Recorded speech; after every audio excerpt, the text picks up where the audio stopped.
একসময় পুরো পৃথিবীর সুপার পাওয়ার ছিল মুসলমানরা। তবে বর্তমান বিশ্বের সুপার পাওয়ার দেশগুলো শুধু সামরিক, অর্থনৈতিক বা সাংস্কৃতিক দিক থেকে নয়, তাদের প্রযুক্তি, নেতৃত্ব এবং বৈশ্বিক প্রভাব তাদের এগিয়ে রাখে।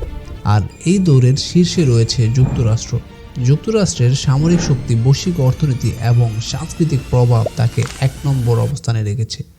অন্যদিকে চীন তার প্রযুক্তি এবং অর্থনীতি ও সামরিক শক্তিতে দ্রুত এমন উচ্চতায় পৌঁছে যাচ্ছে যেখানে সে যুক্তরাষ্ট্রের সবচেয়ে বড় প্রতিদ্বন্দ্বী হয়ে উঠেছে। একসময়ের ব্রিটিশ সাম্রাজ্য যে বিশ্ব শাসন করত, আজ তাদের জায়গা দখল করেছে নতুন সুপার পাওয়ার দেশগুলো। পাশের দেশ ভারত, যারা হিন্দুত্ববাদ ও অখণ্ড ভারত গড়ার অবাস্তব চিন্তায় ডুবে আছে।